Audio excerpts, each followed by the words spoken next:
Bien, hola de nuevo. Vamos a iniciar la última sesión de este bloque de urgencias cardiovasculares y en esta última sesión vamos a hablar un poco sobre el tromboembolismo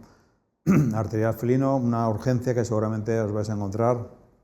en vuestra práctica diaria y que seguramente os genera mucha controversia en cuanto al abordaje, en cuanto al pronóstico que les podemos ofrecer a estos animales, porque generalmente muchos de los pacientes se os presentan en este estado. Y muchas veces el dilema viene de cómo proceder con nuestros animales y cómo orientar en la aproximación terapéutica a estos animales, ¿no? Muchas veces estos pacientes presentan episodios de tromboembolismo y recordad que esta es una condición aguda o peraguda muy devastadora que está asociada a la embolización trombótica de una arteria periférica. Típicamente es la aorta distal en el caso de los felinos, pero no exclusivamente, y que casi siempre se asocia a un origen cardiogénico del problema, ¿vale? Vamos a ver en esta sesión, por tanto, cuál es la incidencia de este problema en el conjunto de las urgencias felinas que tenemos habitualmente, algunos aspectos también de fisiopatología del tromboembolismo en esta especie, aspectos relativos a la génesis del trombo, a las características de embolización, por qué hay una disposición arterial o qué sintomatología va asociada a esta disposición, algunos aspectos relativos a la propia especie felina, por qué tiene esta tendencia a formar trombos con tanta asiduidad, y algunos aspectos también vinculados a las cardiopatías más frecuentemente asociadas a esta condición.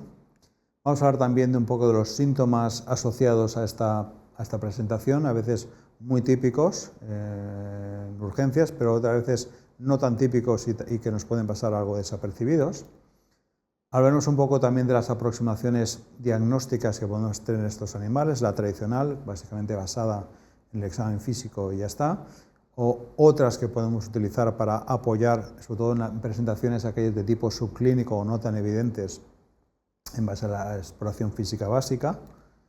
Hablaremos un poco también de la terapia de estos pacientes, dónde hace falta priorizar la terapia y qué aspectos pueden dilatarse un poco en el tiempo, qué podemos hacer a nivel preventivo para prevenir otros episodios en el futuro de este tipo de patologías.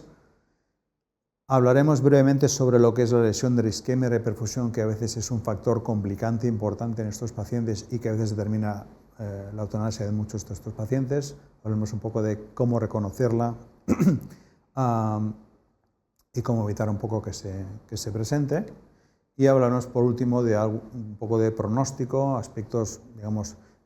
extraídos de la bibliografía que nos pueden dar información sobre el pronóstico a corto, medio y largo plazo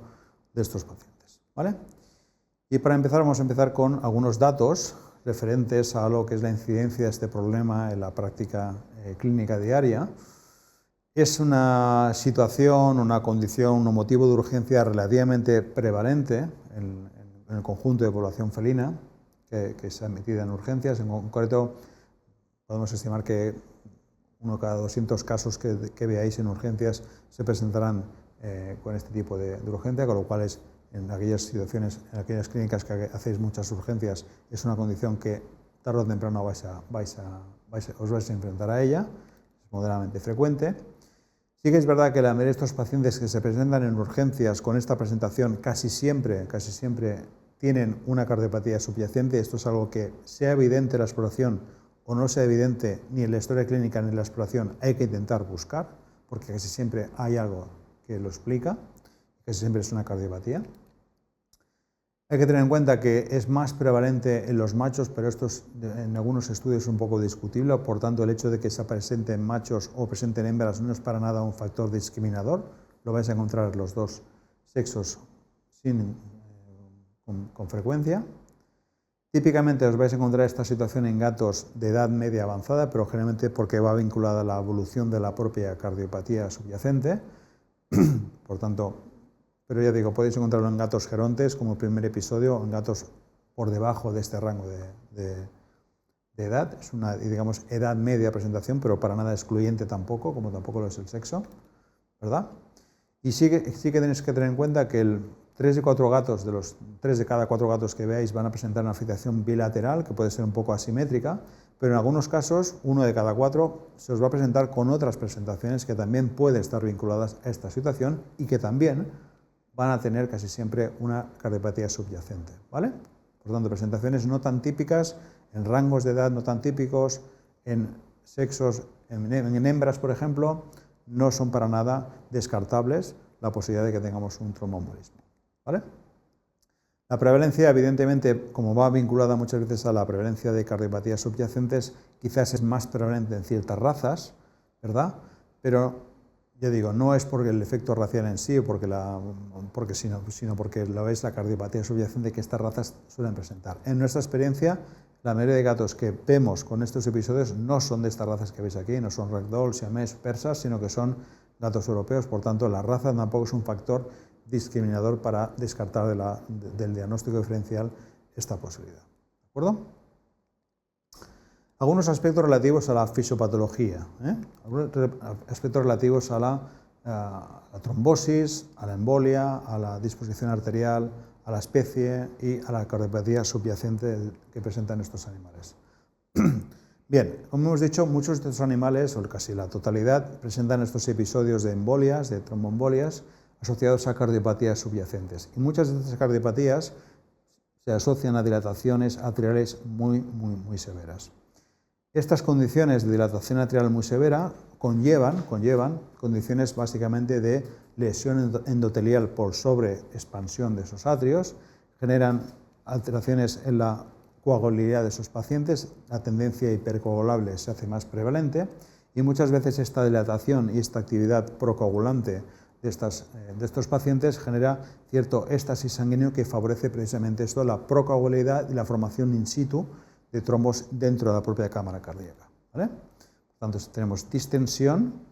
éxtasis sanguíneo y lesión del endotelio a nivel de esos atrios que genera un estado protrombótico o procoagulante local que explica por qué los trombos se generan dentro de esta cámara con mucha facilidad. Si miramos esto a nivel microscópico, qué pasa a nivel del endotelio, podremos entender un poco por qué, cuáles son las bases por las cuales se generan los trombos en estas localizaciones, ¿vale? Esto sería una foto microscópica de lo que es el endotelio de la cámara cardíaca y si trasladamos esto al gráfico que tenemos aquí podemos ver los elementos que constituyen, digamos, el fenotipo hipocoagulante que tiene este endotelio per se. Normalmente el endotelio sano dispone de una capa de células endoteliales y una capa que no se ve aquí pero que está dispuesta de glicocálix, básicamente de proteoglicanos o glucosaminoglicanos que suponen un sustrato en el cual van ancladas ciertas proteínas como el heparansulfato o la trombomodulina que en condiciones normales tienen efecto, digamos, de inhibidor de los factores de coagulación que van circulando por aquí. Esta capa de glucosaminoglicanos que supone un sustento para estas proteínas, evidentemente no es el único componente de este fenotipo hipocoagulante, sino que hay otros aspectos que también hacen que las plaquetas tengan menos tendencia a activarse y a agregarse a ese endotelio, como son las propias células endoteliales mediante la secreción de factores como la prostaglandina I2 o el óxido nítrico. Estas son dos sustancias que se ven en las células del endotelio que en condiciones normales lo que hacen es inhibir la actividad plaquetar y favorecen también que no se generen trombos con mucha facilidad. Pero no solo tenemos, digamos, sustancias que generan las células endoteliales o sustancias ancladas, digamos, al sustrato del glicocálix que inhibe la coagulación, sino que tenemos sustancias que también generan esas células endoteliales que lo que hacen es activar el plasminógeno tisular, básicamente mediante la secreción de TPA y UGA, que inhiben la actividad del plasminógeno, favorecen el paso de plasminógeno a plasmina y hacen que los pequeños coágulos que se vayan formando se disgreguen rápidamente y no se adhieran a las plaquetas en ningún momento. Por tanto, tenemos factores fibrinolíticos, anticoagulantes y antiagregantes plaquetarios que determinan en condiciones normales un fenotipo hipocoagulante de ese endotelio, por tanto de esa cámara cardíaca. ¿Qué pasa cuando esta cámara cardíaca, fruto de la distensión, genera una lesión en esa capa endotelial y ve cómo se ve comprometido ese fenotipo hipocoagulante? Pues lo que pasa es todo lo contrario, que ese fenotipo hipocoagulante pasa a ser hipercoagulante y empieza a favorecer la formación de trombos dentro de esa propia cámara cardíaca. ¿Qué es lo que ocurre? Pues lo que ocurre es lo que veis. Fruto de la lesión del endotelio, se empieza a exponer colágeno y factor de von Willebrand, que lo que hace es captar esas plaquetas y favorecer que se adhieran a la capa subendotelial. No solo esto favorece la formación del coágulo primario, sino que la propia secreción por esas células endoteliales dañadas de factor tisular en grandes cantidades actúa como incitador de la activación del factor 7 que circula por esas cavidades y lo activa. Y con el momento que se activa ese factor 7, se activa la vía extrínseca de la coagulación, se genera trombina, que cataliza el paso fibrinógeno a fibrina y se consigue que ese coágulo primario quede estabilizado por el depósito de fibrina dentro de esa propia cámara cardíaca. La consecuencia final es que se empiezan a formar trombos fruto de ese paso de endotelio con fenotipo hipocoagulante a hipercoagulante y se forman trombos, como digo, en las cámaras cardíacas con mucha facilidad, ¿vale? Y por ejemplo, tenéis ese ejemplo de formación de trombo dentro de la cámara cardíaca, que aquí también la veréis en la ecografía, como una especie de bola que va circulando esta zona. Ahí la veis. Ahí está, ¿veis? Esto es un trombo que evidentemente está circulando en esa zona y que producto del cizallamiento, del movimiento continuo de la sangre y del ciclo cardíaco, al final sufrirá procesos de cizallamiento y seguramente algún trozo de los que veis aquí pasará al ventrículo y fruto de esa expansión o esa expulsión a través de la cámara cardíaca pasará a circulación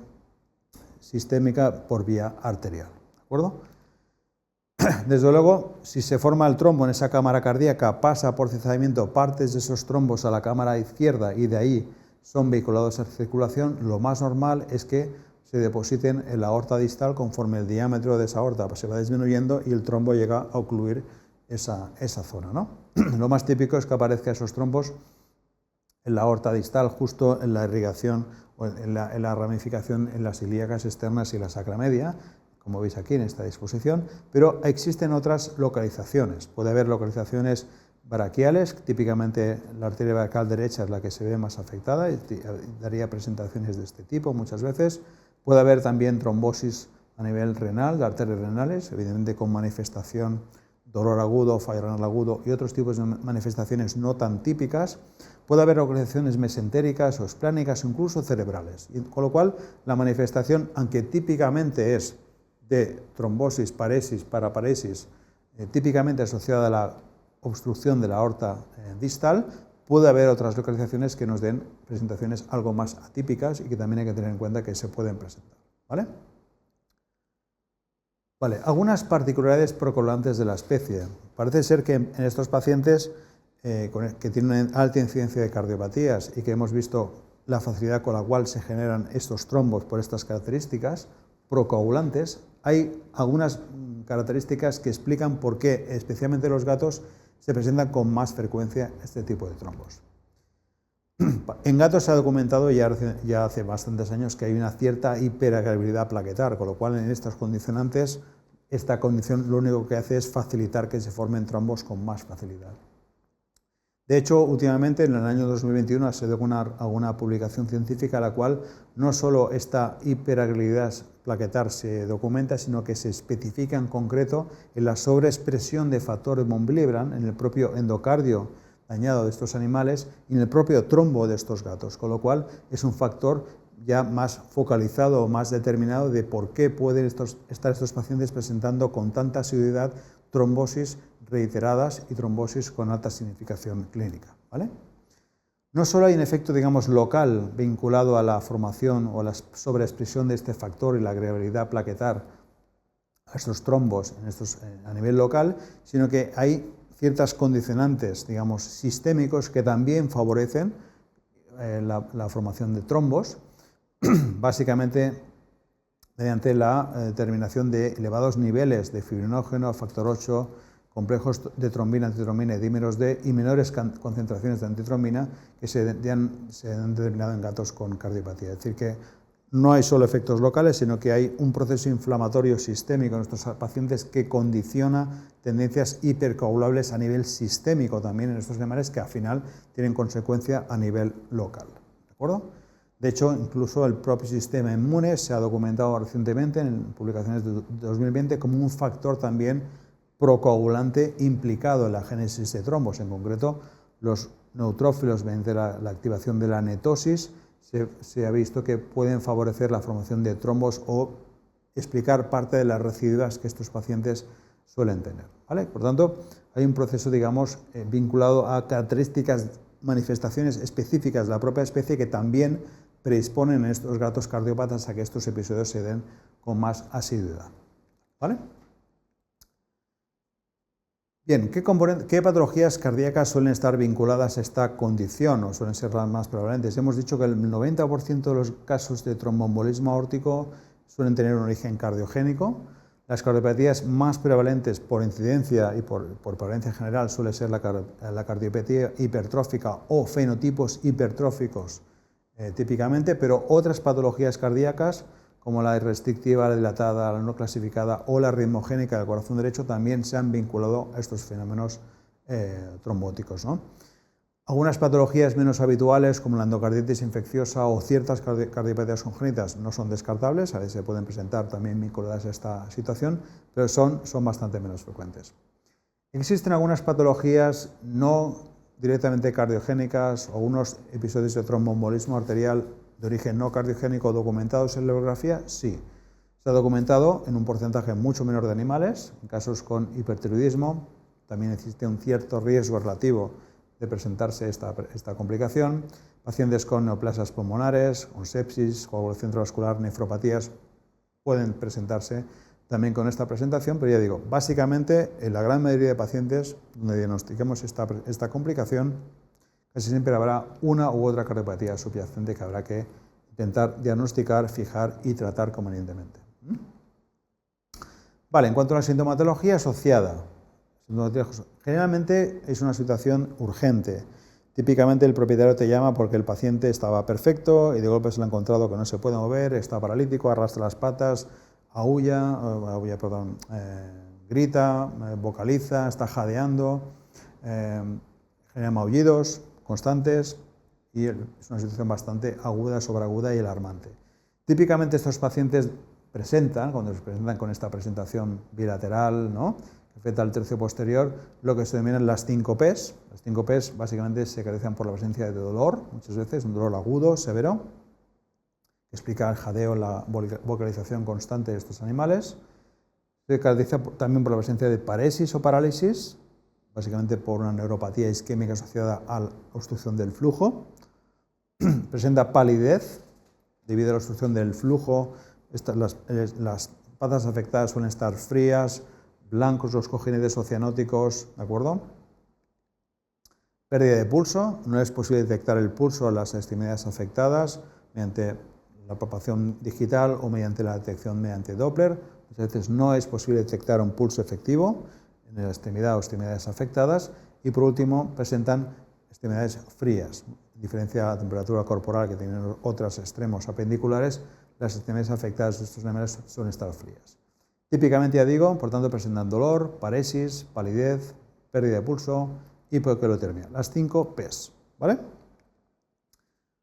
Si los signos clínicos son agudos, peragudos y el paciente te lo trae en esta primera fase, pues muchas de estas presentaciones cumplen estos criterios. Pero si el paciente te lo traen horas o días después o viene referido a otra clínica, quizás estos signos ya no son tan evidentes, o si son obstrucciones parciales, unilaterales o presentaciones atípicas, quizás no presentarán este cuadro tan típico, tan fácilmente reconocible mediante el examen físico. Cabe tener en cuenta que pasadas 48 o 72 horas de producirse la isquemia, muchas veces el dolor desaparece o empieza a desaparecer y a veces la presentación puede estar bastante enmascarada. Y esto es algo que hay que tener en cuenta, ¿de acuerdo? Considerar que la progresión es favorable si la afectación es unilateral muchas veces o es parcial, pero puede tardar días o semanas en recuperar completamente la movilidad del animal. Y si cuando la afectación es muy severa o refractaria al tratamiento o bilateral o hay complicaciones metabólicas, cardíacas o motoras, a veces la recuperación es imposible y hay que tener en cuenta que estos animales, desgraciadamente, por la gravedad del proceso isquémico o bien por la gravedad de las condiciones predisponentes o que acompañan el episodio, a veces su evolución no es muy buena y acaban siendo eutanasiados con mucha frecuencia, ¿vale? Recordad que la sintomatología, digo, si es aguda se os presentará así y si es muy típica se os presentará así, pero si no es tan típica o ha pasado un cierto tiempo, en algunos casos no será tan evidente esta presentación ni la etiología subyacente que la acompaña, ¿vale? Recordad que la gran mayoría de animales que se presentan con este episodio, ya sea típico o no, no tienen un diagnóstico previo de cardiopatía. A veces se presentan como primera presentación, no vienen con un fallo congestivo, sino que se presentan con la tromboembolia y el fenómeno isquémico, ¿de acuerdo? Con lo cual, si se os presenta así, buscad la cardiopatía subyacente porque a veces, casi siempre la vais a encontrar, ¿vale? Tened en cuenta que el 40% de los gatos que tienen este episodio,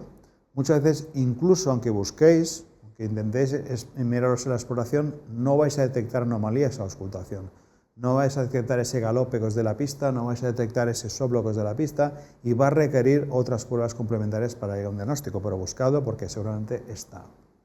¿vale? Recordad que todo y que el 40% de los gatos no presentan anomalías a la auscultación, algunos, de hecho la mitad de estos animales que se os van a presentar en urgencia con el episodio isquémico ya tienen concomitante un fallo congestivo, lo cual es importante que acotéis las pruebas para identificarlo, sea muy evidente o no, porque si está, os va a limitar mucho el abordaje terapéutico de estos animales, os va a condicionar cómo tratarlo. Por tanto, durante la exploración, intentar indagar qué hay debajo y en qué estado está ese corazón, ¿vale? Si esta presentación se acompaña con hipotermia, la posibilidad de una tromboembolia probablemente existe. Si la paraparesia aguda o paraplegia se presenta en estos animales y no está acompañada de hipotermia, pensar en otras posibilidades. Un traumatismo, una mielitis, otros tipos, una discospondilitis, otro tipo de complicaciones que pueden presentarse de forma parecida, pero que no tengan una etiología concurrente con la que estamos hablando, ¿verdad? ¿Sí? Esto recordarlo porque es importante en el abordaje inicial, ¿eh? En cuanto a la aproximación diagnóstica, básicamente la aproximación diagnóstica es clínica, el diagnóstico es clínico, si se presenta con estas presentaciones, es bastante sugestivo de que podamos tener este diagnóstico definitivo y por tanto ya está, pero en caso de duda es recomendable que os aseguréis en base a repasar la historia clínica, si ha tenido episodios previos parecidos, quizás la posibilidad de que sea una recidiva y por tanto que sea una tromboembolia es importante. Y si hay evidentemente anomalías a la auscultación cardíaca o pulmonar, seguramente ya podéis vincular ambos procesos y os podéis dar bastante, os puede orientar mucho. Desde luego, si la presentación es muy típica y tenéis estas corroboraciones, fantástico. Si la presentación es muy típica o no tan típica, pero tenéis esto, la sospecha es muy elevada, si tenéis dudas podéis completar con algunos exámenes rápidos, fáciles, que podéis hacer la propia mesa de exploración y que os pueden ayudar a confirmar realmente que la relación de dificultad ambulatoria o paraparesia está vinculada a un proceso cardíaco subyacente, ¿vale? Si hay identificación de fallo cardíaco congestivo concomitante, evidentemente la causa ya está, ya tenéis la confirmación. Si tenéis contraste ecográfico espontáneo o trombos, cuando hacéis la evaluación de POCUS en la aurícula izquierda, veis que hay cierto contraste y el cuadro clínico puede ser compatible, quizás podéis establecer causa y efecto. Si hay un agrandamiento importante en la aurícula izquierda de más de 16 milímetros o si hacéis el corte en eje corto entre la aurícula y la aorta, os caben más de 2-3 aortas en esta cámara, seguramente el ratio será importante y podéis sospechar de que ese episodio aparentemente tromboembólico va vinculado a esta cardiopatía y efectivamente la hay. Si tenéis una disfunción sistólica de la aurícula izquierda, veis que la aurícula izquierda prácticamente no se contrae o tiene una fracción de acortamiento muy pequeña, la relación causa-efecto puede ser bastante sospechosa. Si tenéis una disfunción sistólica, hipoquinesis o fracción de acortamiento baja del ventrículo izquierdo, estaríamos hablando de, por ejemplo, cardiopatías dilatadas en los gatos, también podéis vincular causa-efecto muchas veces. O si encontráis un engrosamiento mural o disfunción diastólica del ventrículo izquierdo, es decir, tenéis un septo interventricular con un grosor importante, un aparelibro del ventrículo izquierdo con un grosor importante, también podéis o pensar que posiblemente hay una cardiopatía subyacente y ese cuadro no tan típico puede estar realmente siendo un cuadro tromboembólico de origen cardíaco, ¿vale? Si a pesar de eso tenéis dudas o no os movéis muy bien con la ecografía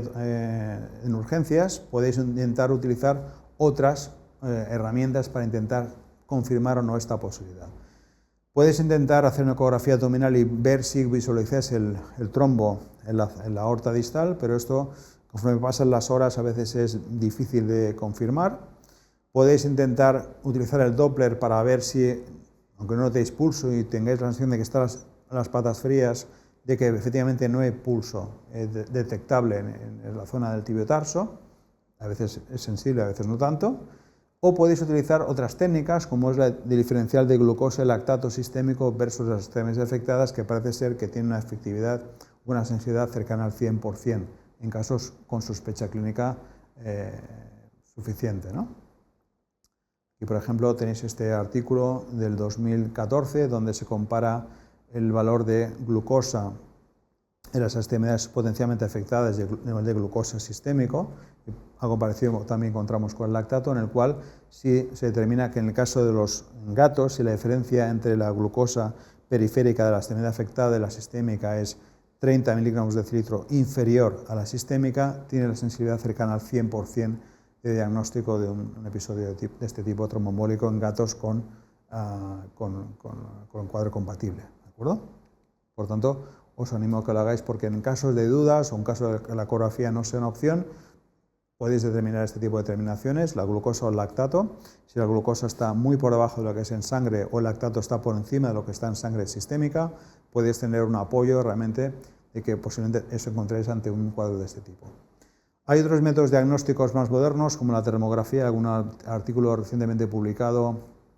por este grupo francés, en el cual con esta técnica gráfica, esta cámara de termografía, se puede rápidamente, de forma poco invasiva, determinar si hay o no la posibilidad de esta isquemia. Parece ser que la diferenciación de 2,4 grados entre la zona perfundida del mismo lado y la zona afectada de la zona ipsilateral es bastante sensible, niveles de sensibilidad específica bastante altos como para confirmar la posibilidad de este diagnóstico, con lo cual, bueno, que sepáis que existe este método, es poco invasivo, rápido y que lo único que requiere es determinar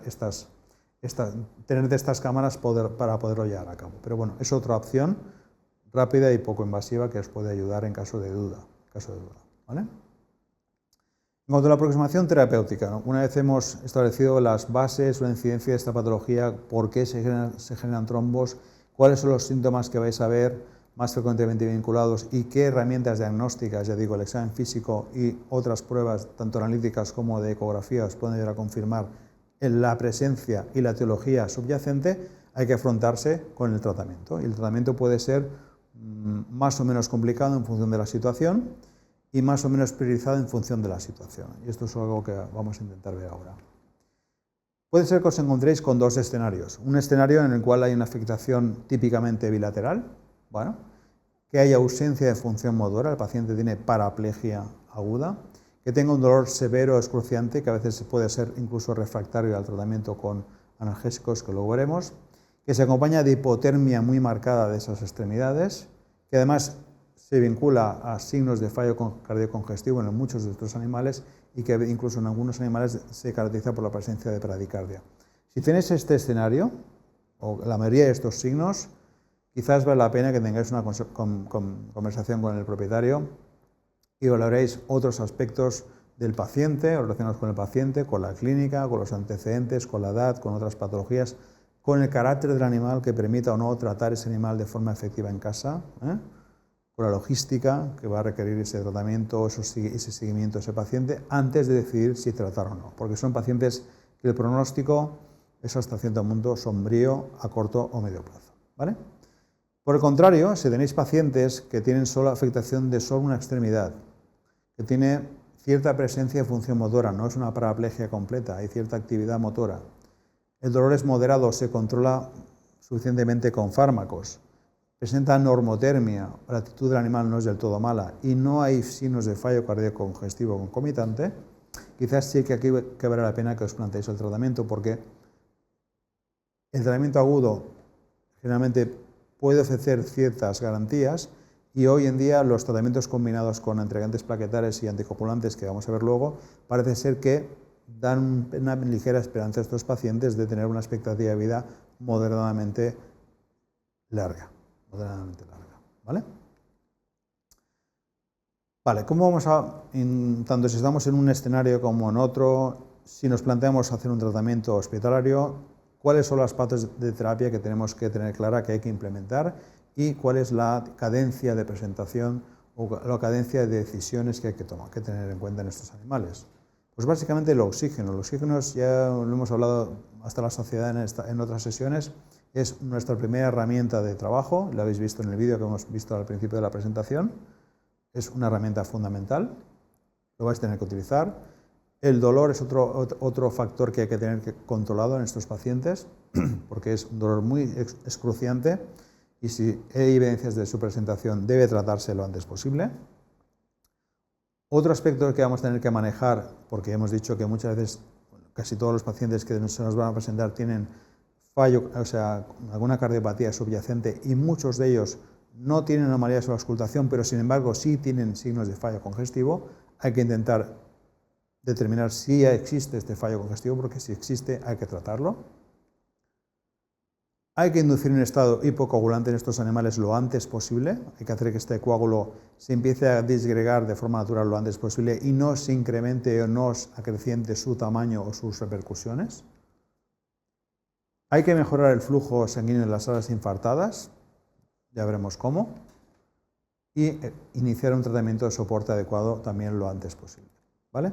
Lo del tratamiento trombolítico, que sería a priori algo que podríamos plantearlos y que hay muchos estudios al respecto, desgraciadamente ninguno sin resultados muy concluyentes o muy esperanzadores, podría ser una terapia, de hecho es una terapia bastante más habitual en el ámbito de la medicina humana, pero que desgraciadamente hasta ahora no está claro que costes-beneficios, riesgos-beneficios sea una prioridad en el abordaje de estos animales, a menos hoy en día, ¿vale? Esto es un poco el tratamiento general que habría que plantearse en estos pacientes, pero evidentemente hay que establecer un orden, y el orden que yo sugiero que llevéis a cabo es el que veis aquí. La oxigenoterapia, el manejo del dolor, el tratamiento del fallo cardíaco congestivo concurrente si existe, o la inducción del estado hipocoagulable debe instaurarse en el plazo máximo de 1 hora desde la admisión.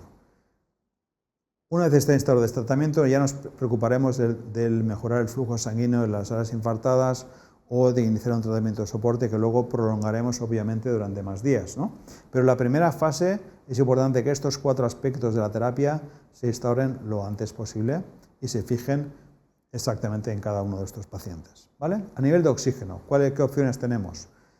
En ocasiones, si el paciente es muy intratable, quizás la jaula de oxígeno, la sedación puede ser una primera aproximación, pero en la gran mayoría de animales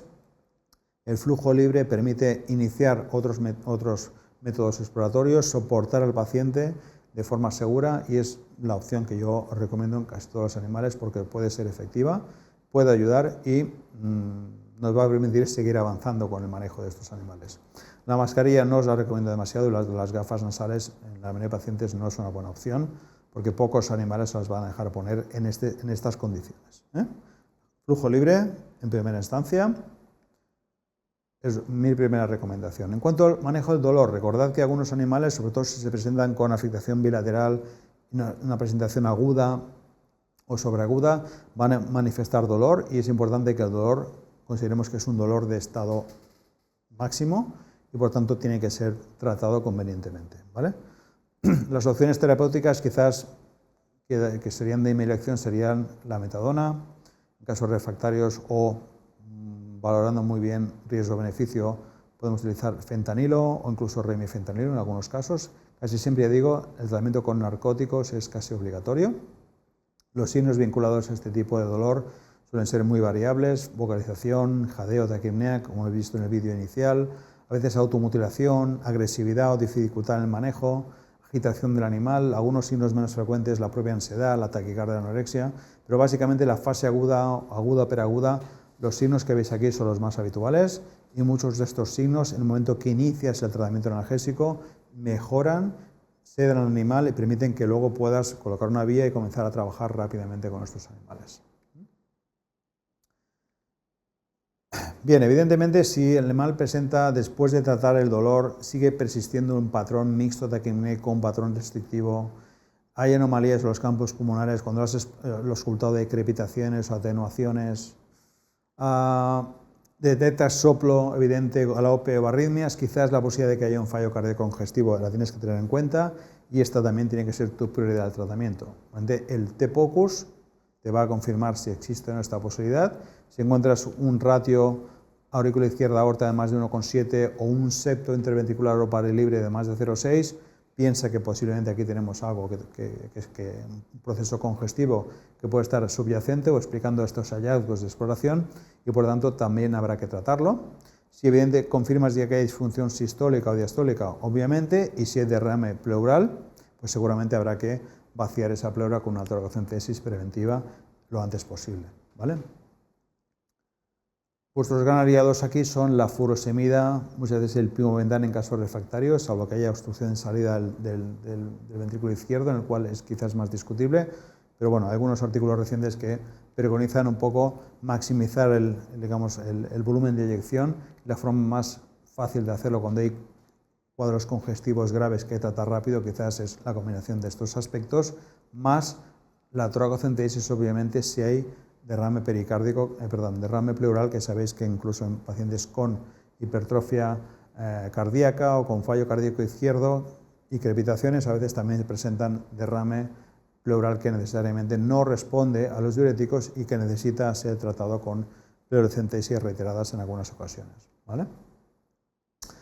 El cuarto punto que hay que instaurar en estos animales es instaurar un estado hipocoagulable, ¿de acuerdo? Hipocoagulable.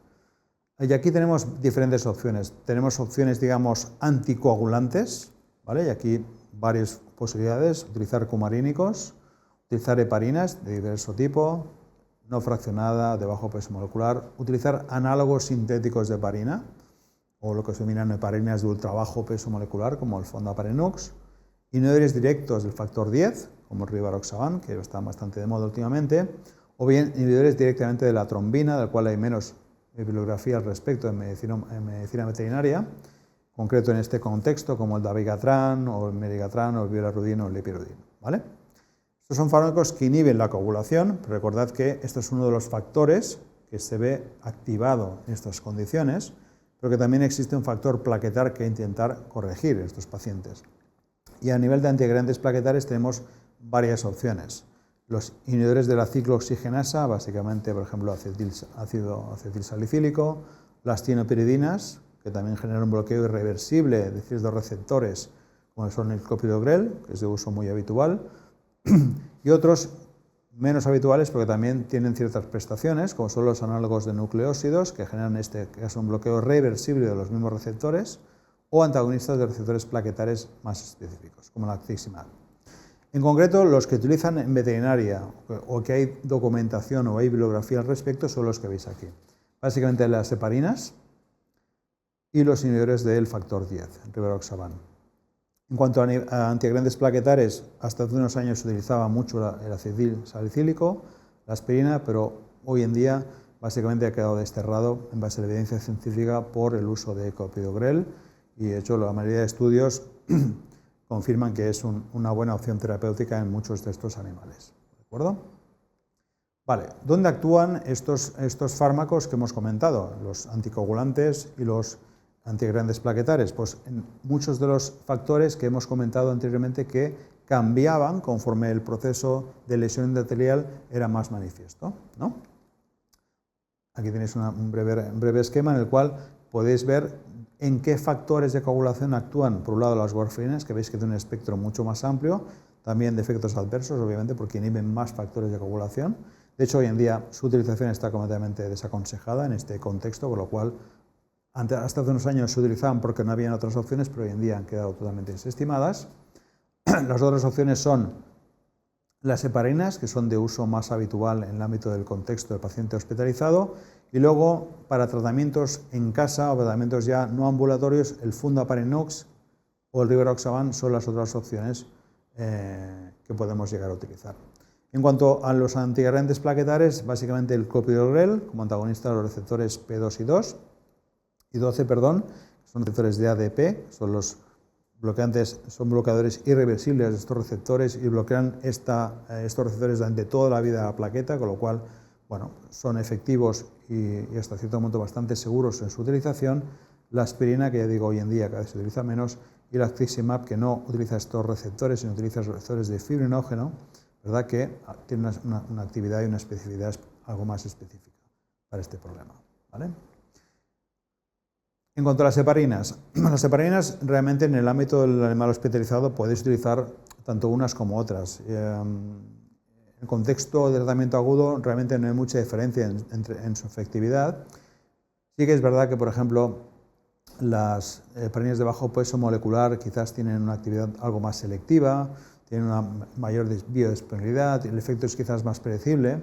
No es necesario desescalado, se puede parar el tratamiento si es necesario porque hay una complicación sin mayor problema, pero tiene el problema que son más caras y aunque su administración a priori es algo más espaciada en el tiempo, en realidad en el ámbito hospitalario de la fase aguda no hay mucha diferencia entre utilizar las heparinas tradicionales no fraccionadas respecto a las de bajo peso molecular. Otro inconveniente que tienen las heparinas de bajo peso molecular es que a pesar de que quizás su efecto es más predecible, más efectivo en cierto modo, su monitoreo, la monitorización de la efectividad de la terapia es más difícil porque, como son más selectivos,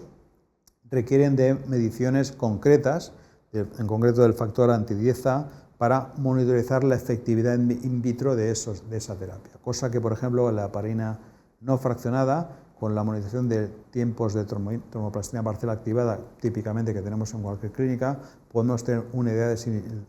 el seguimiento o la inhibición de los factores está siendo suficiente, excesiva o es insuficiente, ¿vale? Te digo, en el contexto del paciente hospitalizado, tanto una como otra os va a ofrecer buenas prestaciones, estas más cara, estas más barata, más fácil de monitorizar y las dos con una efectividad y riesgos bastante parecidos, ¿vale? Las heparinas de bajo peso molecular o ultra bajo peso molecular se han puesto un poco de moda porque tienen la posibilidad de administrarse, desgraciadamente por vía subcutánea, también inyectable, pero se pueden espaciar las tomas bastante más, con lo cual en tratamientos ambulatorios puede ser una opción para seguir, si queréis seguir con tratamientos inyectables de forma fácil y de forma, digamos, más fácil de conciliar con la vida laboral del propietario, ¿no? El gran inconveniente que tiene este fármaco es que es caro, bastante caro en su administración y que también para monitorizar la efectividad de la terapia no disponemos de una herramienta fácil a nivel de la clínica. Tenemos que determinar factor anti-10A y esto solo algunos laboratorios lo hacen de forma seriada. La ventaja o la otra cara de la moneda es que este es un fármaco que en realidad el riesgo relativo de generar sangrado es bastante bajo y que, bueno, que su utilización más o menos monitorizada puede ser bastante segura en el contexto de una utilización a corto plazo, como muchos de estos animales desgraciadamente tienen después de superar la fase hospitalaria, ¿no?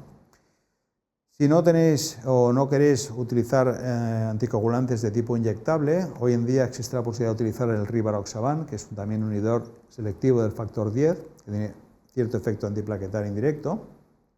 Tiene la ventaja de que sería como si fuera una heparina, pero se puede administrar por vía oral. Es caro, pero tiene la ventaja de eso, administrarse por vía oral, con lo cual, en el caso del paciente ambulatorio felino, pues desde luego es una buena ventaja. La dosis recomendada es la que veis aquí. Existen también problemas en cuanto a la monitorización de su efecto, requiere también determinar factor anti-10A, con lo cual solo ciertos laboratorios te lo van a determinar. Algunos laboratorios incluso te pueden determinar la concentración de este fármaco en sangre, y esto en humana está referenciada con la efectividad de la terapia. El efecto hemostático y el riesgo de sangrado es bajo, es dosis dependiente, con lo cual, en muchos casos, aunque no existen recomendaciones terapéuticas basadas en medicina de evidencia, su utilización es bastante segura y en base al riesgo de sangrado es relativamente bajo, con lo cual, bueno, se puede utilizar como alternativa en casa en muchos de los animales que os planteéis un tratamiento más a medio o largo plazo. Esto por un lado, los anticoagulantes. Por otro lado, vamos a hablar de los antiagregantes plaquetales, que digo que lo centramos básicamente en dos. Uno es la aspirina. La aspirina, recordad que inhibe la ciclooxigenasa 1 plaquetar, con lo cual inhibe la síntesis de tromboxana 2, que es un factor agregante plaquetar que tiene las propias plaquetas y que favorece la agregación de las propias plaquetas y la vasoconstricción. Inhibe y perdura este, digamos, enzima durante toda la vida de la plaqueta, y esto además se consigue con dosis bajas. Con lo cual, bueno, aunque existen diversos protocolos y dosificaciones que han ido apareciendo a lo largo del tiempo, pues su efectividad aparentemente hasta que llegó clopidogrel era la única opción y se podía conseguir con dosis relativamente bajas y con toxicidades relativamente pequeñas, ¿vale? Hoy en día, desgraciadamente o afortunadamente, existen ya otros fármacos que han mejorado las prestaciones que la aspirina puede dar, con muchos menos efectos adversos, sobre todo si estamos hablando de protocolos de dosis altas, con lo cual su utilización parece ser que no se recomienda y se recomiendan otras opciones como las tienopiridinas o los análogos de nucleósidos. En concreto, el clopidogrel es el fármaco que se utiliza más para este tipo de efecto antiagregante plaquetar. Recordad que es un antagonista específico e irreversible de los receptores para ADP, en concreto los P2 y 12 plaquetares, y esta inhibición de estos receptores genera una inhibición directa de la agregación primaria, pero también secundaria plaquetar, porque también disminuye la agregación mediada por fibrinógeno al colágeno, von Willebrand y trombina, y disminuye la reactividad plaquetar al liberar menos vasoconstrictores de tipo ADP o serotonina, que a veces dificultan mucho la recirculación de las zonas trombosadas. Con lo cual, tiene dos efectos. Inhibe la agregación plaquetar respecto a la acción directa en estos receptores de ADP, pero también un efecto indirecto mediante la acción indirecta en otros receptores y favoreciendo la recirculación colateral, con lo cual tiene un efecto bastante interesante este fármaco en el contexto del paciente con tromboembolismo aórtico, ¿vale? Tiene, por tanto, mayor efectividad que la aspirina. Los efectos adversos en realidad son leves, diarrea, vómitos y ictericia, pero en muy pocos casos se da. Casi siempre va vinculado al amargor de las pastillas que utilizan. Por lo tanto, si se enmascara el tratamiento con estas pastillas con una solución, digamos, de miel o una solución o ciertos elementos, bueno, este efecto adverso menor se puede minimizar bastante en muchos de los animales que son tratados de forma crónica. No es necesario monitorizar a nivel terapéutico estos pacientes que están siendo tratados con clopidogrel, y generalmente la única recomendación es que, dado que tiene metabolismo hepático, cada 6 meses, sobre todo si son tratamientos ya a largo plazo, se monitoreen estos animales a nivel analítico de alguna manera, ¿vale? La principal contraprestación es que es caro y que en algunos casos, al menos humana y algunos felinos, se ha visto cierta refractoriedad al tratamiento, pero esto ya digo que no es lo más habitual y desde luego hoy en día constituye la piedra angular del tratamiento inhibidor antiplaquetar, con lo cual os recomiendo que lo utilicéis porque es bastante efectivo y de los fármacos que tenemos es el que está más comprobado que pueda ayudar a estos animales. La dosis recomendada es la que veis aquí. Normalmente se inicia en la dosis de ataque de 37,5 miligramos inicial y después a dosis de 18,75 miligramos por gato día, teniendo en cuenta que el máximo efecto se consigue al tercer día y el efecto es perdurable, ya digo, durante la vida de toda la plaqueta. Bien, el quinto punto era el manejo de flujo en áreas infartadas, y esto es un aspecto del tratamiento que vamos a instaurar pasada esta primera hora, una vez hemos ya fijado y tratado los 4 aspectos fundamentales que hemos visto con anterioridad. Si se da el caso que el paciente, ya estamos tratando todo lo que tiene, y es un paciente que tiene fallo cardíaco congestivo y presenta azodemia, que también puede presentarse, vamos a intentar reducir las dosis de diuréticos, ¿vale? Un 25, 50, un 100%, intentar ofrecer agua al libitum para que el animal empiece a beber lo antes posible. En casos ya muy severos vamos a intentar compensar con fluidoterapia conservadora, con fluidos isohipotónicos a un cuarto o mitad de mantenimiento, y en el caso de que presente hipotensión, fruto de esa actividad diurética exagerada que hemos generado, vamos a intentar compensar con un poco de fluidos y aumentar, digamos, el output cardíaco iniciando tratamiento con primobendan, sobre todo si hay ausencia de soplo o obstrucción de salida del tracto del ventrículo izquierdo, ¿vale? Si el paciente presenta azotemia, hipovolemia o deshidratación o lesiones de isquemia y reperfusión, tenemos que iniciar fluoterapia cristaloide de tipo balanceado, comenzar a monitorizar ciertos aspectos y monitorizar ácido base y potasio, sobre todo durante la evolución de las horas siguientes, porque a veces requerirá tratamiento específico esta alteración electrolítica, ¿vale? Pasada esta fase, comenzaremos ya con el tratamiento de soporte adecuado. Aquí la fluoterapia puede ser que el animal esté hiporéxico o no bebe. Tendremos que aportarla de alguna manera, de forma más conservadora si tiene fallo congestivo, pero si no, iniciaremos una fluoterapia de soporte en estos animales,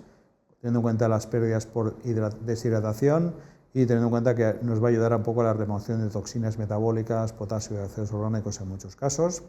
En caso de que el animal esté hipotérmico, vamos a disponer mantas, idealmente una incubadora pediátrica para mantener la temperatura de forma poco agresiva y sobre todo evitar poner fuentes de calor directa a las extremidades porque son animales que tienen problemas de movilidad, con lo cual no van a poderse mover y lo que no queremos generar son lesiones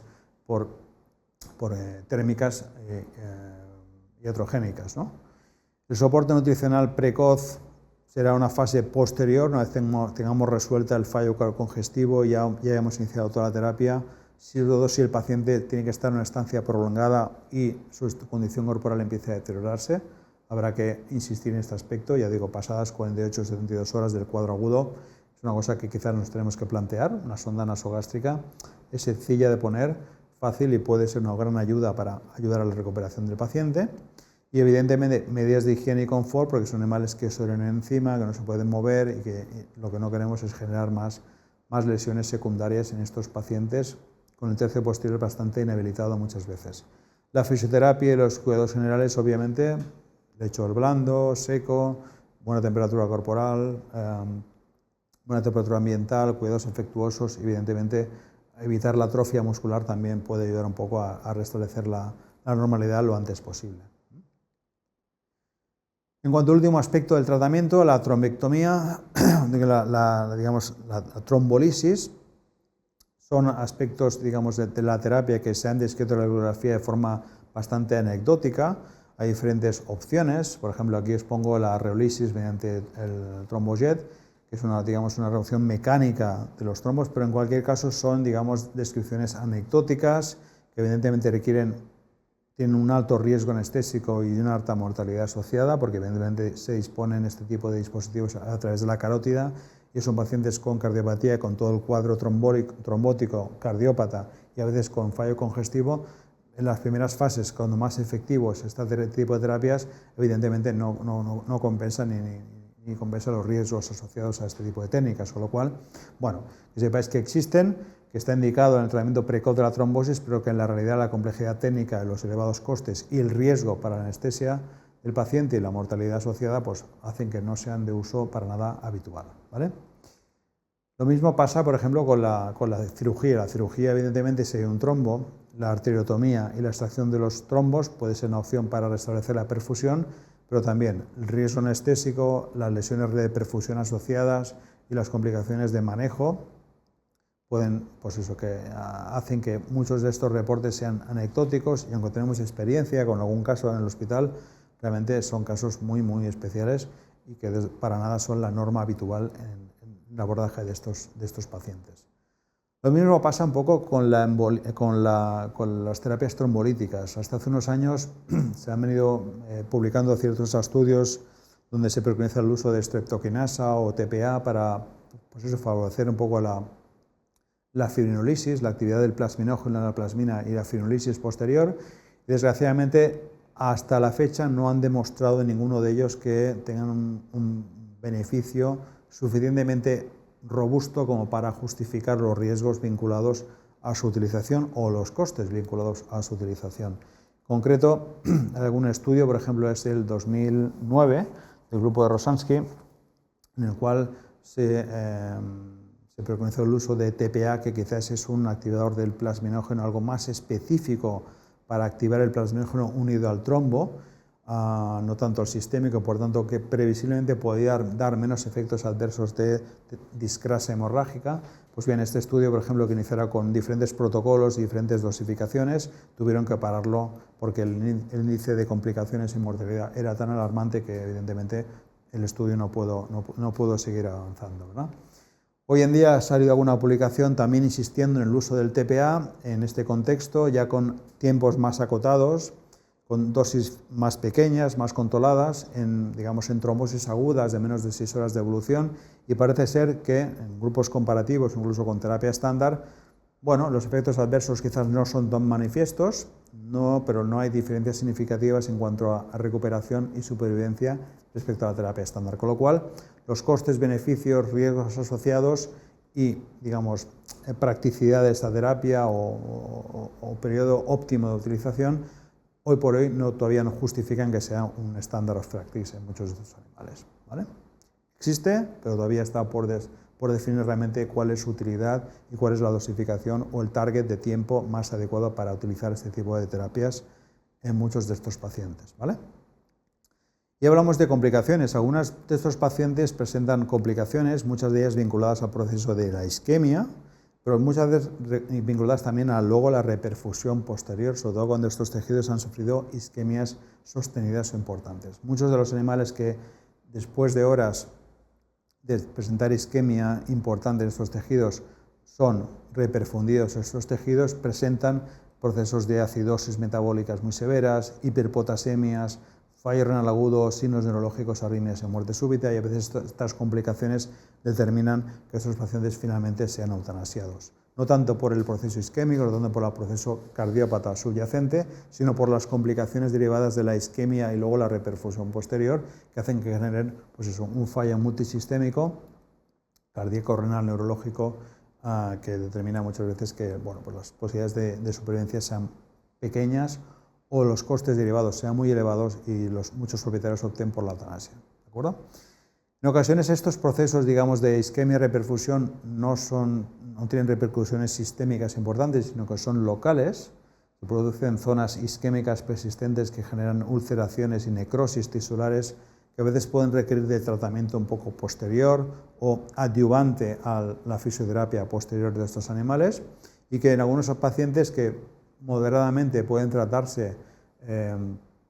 para la cardiopatía, para la trombosis en sí, con antiagregantes o anticoagulantes, pueden tratarse también con terapia, de manejo de heridas de forma, ambulatoria, de forma crónica, sin desarrollar demasiadas complicaciones ni para el propio paciente ni para el propietario, ¿no? Realmente estas heridas que pueden aparecer, por necrosis isquémica tisular focal, que suelen aparecer 7-14 días después del evento, se pueden manejar como si fueran heridas abiertas, básicamente con un rasurado y lavado quirúrgico de la zona, un desviado quirúrgico en algunos casos, en pocos casos, salvo que la zona esté muy insensibilizada, se puede hacer así con anestesia local o directamente, pero muchas veces el autolítico o enzimático, mediante ciertas pomadas enzimáticas, sí se puede utilizar para ayudarnos y minimizar el riesgo de sedar o anestesiar a estos animales. Y luego las curas húmedas, básicamente con una primera capa de miel, orginato cálcico, y otras fases de la curación, hidrogel, hidrocoloides, venda de algodón y capa cosiva suelen ser las herramientas fundamentales hasta que ese tejido necrótico desvitalizado se desprende y empieza a generarse un tejido de granulación que poco a poco va cicatrizando, ¿vale? Generalmente los vendajes se revisan cada día inicialmente, cada 2, cada 4 días a posteriori, en función de la granulación del tejido, y la antibioterapia se instaura o no en función un poco de la evolución propia de la herida, ¿de acuerdo?